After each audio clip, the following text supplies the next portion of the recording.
Hi, welcome back to my channel where we learn English through real news and world events. Today, we're talking about something very serious. The escalating conflict between Thailand and Cambodia that has its roots going back over 100 years, but has exploded into violence in 2025. This is more than just politics or military news.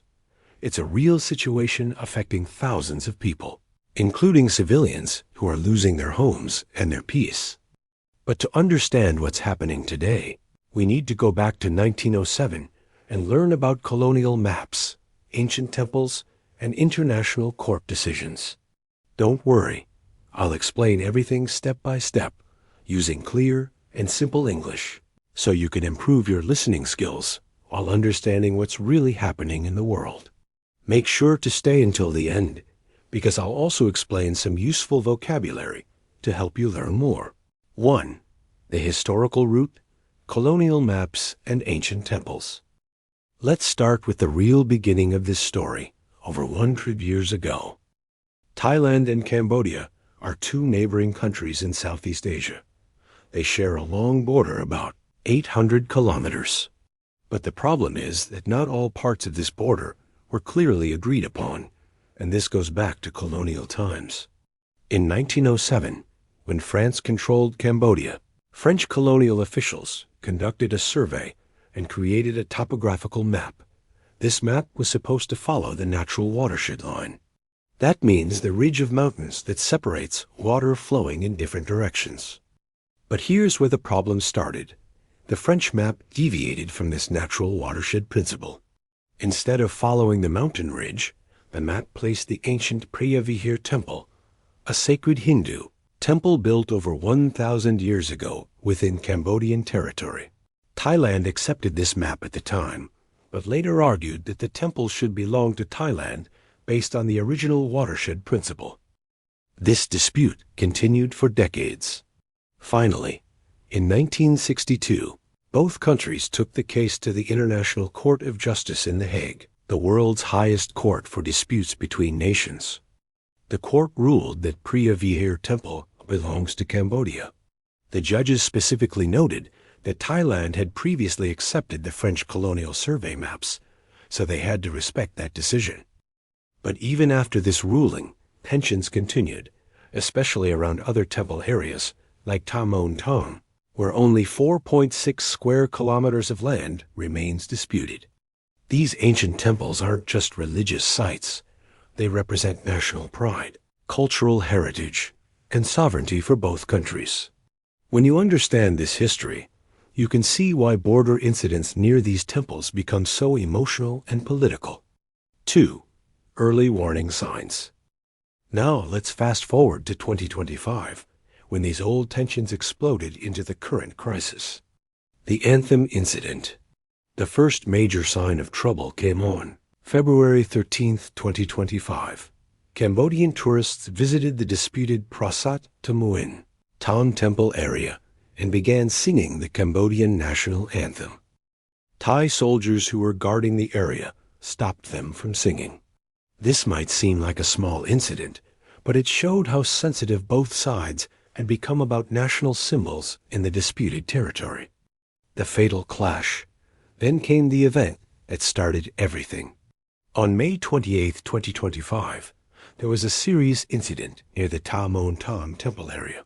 Thai and Cambodian soldiers exchanged gunfire. Cambodia reported that one of their soldiers was killed. Both countries blamed each other for starting the violence. This single moment began what we now call the 2025 Cambodian-Thai border crisis. Since then, things have only gotten worse. 3. July escalation, from border clash to military confrontation. Fast forward to July 24, 2025, the day everything exploded into deadly violence. Who started the fighting? According to Thai military reports, Cambodian drones were spotted near Tamuan Tampong, followed by 6 armed Cambodian soldiers approaching Thai positions. Thai sources claim Cambodia fired first. However, Cambodia completely disputes this and claims Thailand was the aggressor who launched unprovoked attacks on multiple Cambodian positions. What shocked the international community was Cambodia's targeting of civilian areas inside Thailand. A Cambodian rocket struck a gas station in Sisaket province, killing 6 civilians and wounding 10 others.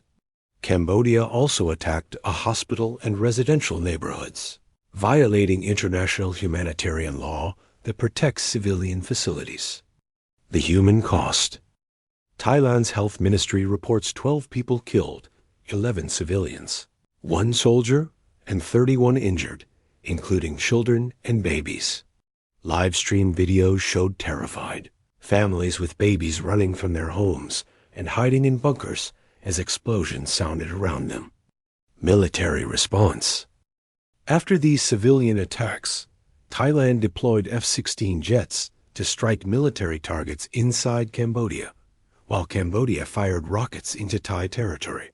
Importantly, Thailand focused only on military installations, not civilian areas, showing a clear difference in how both sides conducted warfare.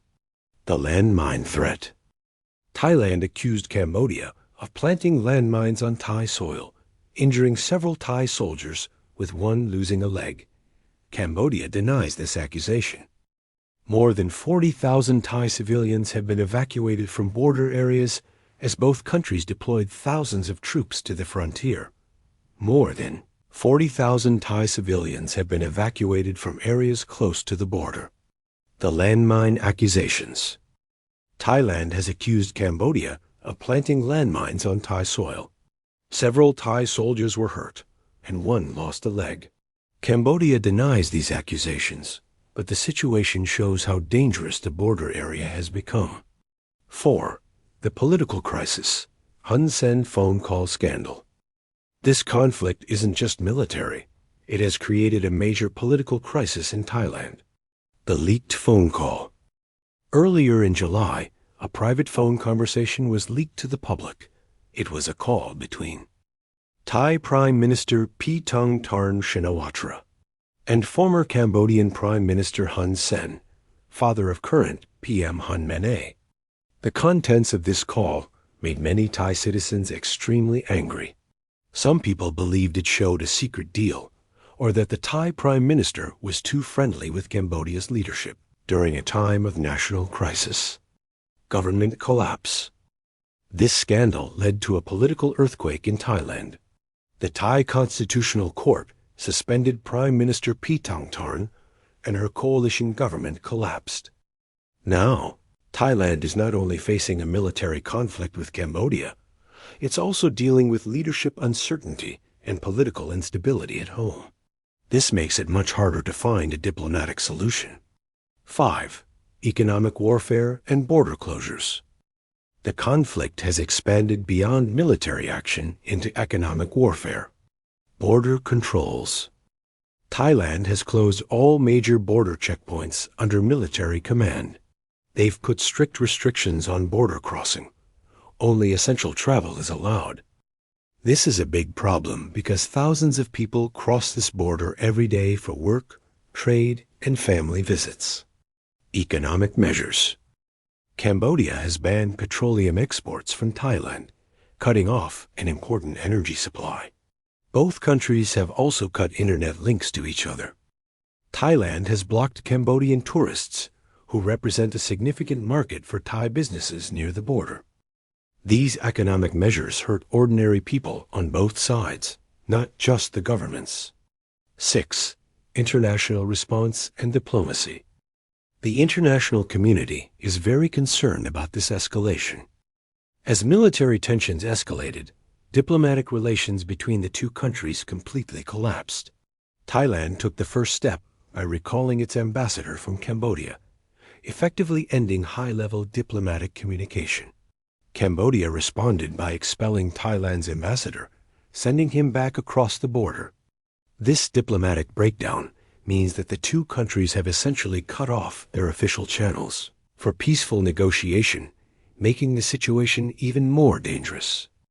Cambodia's Prime Minister Hun Manet has called for a meeting of the United Nations Security Council, officially accusing Thailand of aggression against a smaller neighbor. This is significant because it brings the conflict to the attention of major world powers like the United States, China, and Russia. The escalating conflict has alarmed other Southeast Asian nations who fear it could destabilize the entire region. Vietnam, which shares borders with both countries, has urgently called on Thailand and Cambodia to exercise restraint and avoid further military escalation. The Association of Southeast Asian Nations, known as ASEAN, is actively preparing to step in as a mediator, hoping to bring both sides to the negotiating table. Meanwhile, Indonesia and Malaysia have both offered to host peace negotiations in their capitals, providing neutral ground where Thai and Cambodian leaders could meet safely. Despite these international efforts, the situation remains extremely tense. Both armies are still positioned along the border, ready for combat, and no ceasefire agreement has been reached. 7. Human impact. Let's not forget the human side of this story. Tens of thousands of people have lost their homes or had to leave their villages. Families have been separated. Children can't go to school. Small businesses that depend on cross-border trade have shut down. Farmers can't reach their fields. Markets are empty. Innocent families, including children and elderly people, are now living in temporary shelters, not knowing when they can return home. The situation is not only about borders, sovereignty, or national pride. It's about real people living in fear and uncertainty every day, paying the price for decisions made by politicians and military leaders. 8. Potential solutions. So how can this conflict be resolved? Here are several possible solutions. ASEAN mediation. The Association of Southeast Asian Nations has experience helping member countries resolve disputes peacefully. They could facilitate dialogue between Thailand and Cambodia. Return to international law. Both countries could agree to respect the 1962 International Court of Justice ruling and work together on precise border demarcation using modern technology. Joint economic zones. Instead of fighting over disputed territory, both countries could create shared development areas where people from both sides can work together and benefit economically. Cultural heritage cooperation. The ancient temples could be managed jointly, allowing both countries to share in their cultural significance while reducing nationalist tensions. 9. What might happen next? The future depends on decisions made in the next few weeks. If fighting continues, the damage to both countries will grow, economically, politically, and socially. More civilians will be killed or displaced. The conflict could spread to involve other countries. Both economies will be severely damaged. If leaders choose diplomacy, a ceasefire could stop the violence immediately. International mediation could help find a permanent solution. Economic cooperation could resume, benefiting both countries. The focus could return to development and prosperity instead of war. Right now, the situation is very fragile. One small event could lead to peace or to even more violence. 10. Useful English vocabulary. Let's review important English words from today's news. Watershed. A ridge of land that separates waters flowing to different areas. Sovereignty. Supreme power or authority over a territory. Demarcation. The process of marking borders or boundaries. Colonial. Related to the control of one country by another. Escalation. The process of becoming more intense or serious. Bilateral. Involving two parties or countries. Mediation. Help in resolving a dispute between parties. Ceasefire. An agreement to stop fighting. Displacement. Forcing people to leave their homes. Territorial integrity. The principle that a nation's borders should not be violated. Diplomacy. The practice of conducting negotiations between countries. Fragile. Easily broken or damaged. Let's all hope that wisdom and diplomacy will prevail, for the sake of both countries, and especially for the people who are suffering the most. Thank you so much for watching my video. I hope this video helped you understand Not just what's happening now, but why it's happening and how it might be resolved. Remember, learning English through real news helps you understand our interconnected world. I've tried to present it in a neutral way while including the facts from both sides. Whether you're from Thailand, Cambodia, or elsewhere, please feel free to share your thoughts, but kindly be polite and respectful of others' opinions. Take care, stay safe, and see you in the next video.